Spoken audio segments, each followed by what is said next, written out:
the victorious reign of Alexander the Great and his shameful end. Let's start from his shameful end to the victories he won on the battlefields.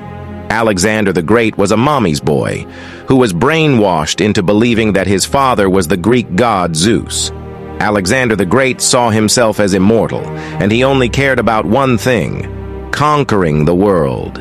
Everything else that was not going to war and conquering was considered irrelevant. Each time he looked at himself, he felt like he was a god, an immortal in human form.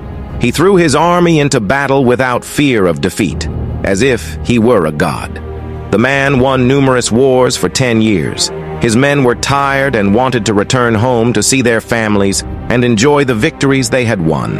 But Alexander, their king, cared for no riches, only conquering.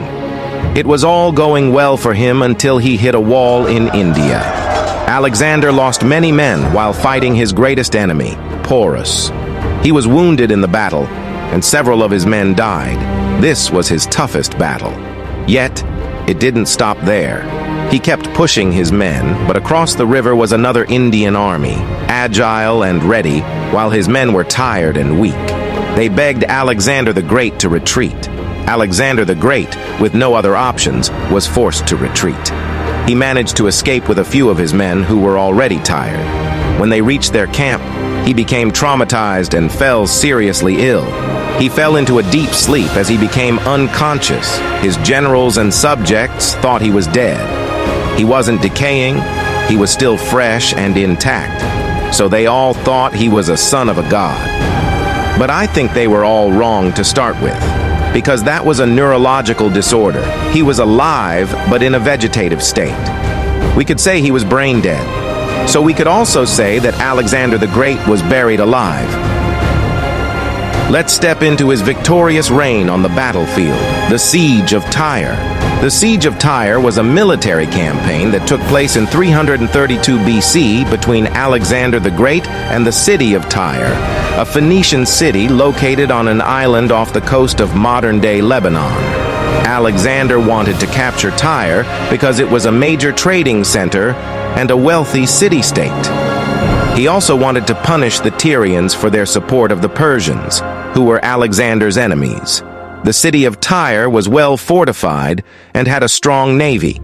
Alexander knew that it would be difficult to capture the city, so he devised a plan to build a bridge from the mainland to the island.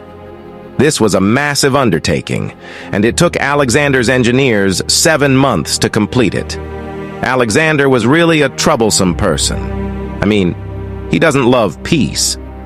The bridge that Alexander built was 2 miles long and 200 feet wide. It was made of wood and stone.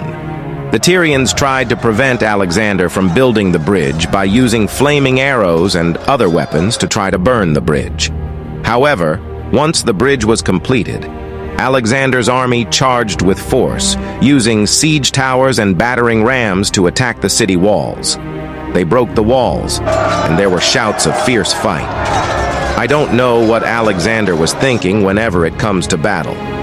Maybe we could say that he is madly in love with fighting and conquering, without minding if he would lose his life amidst the battle.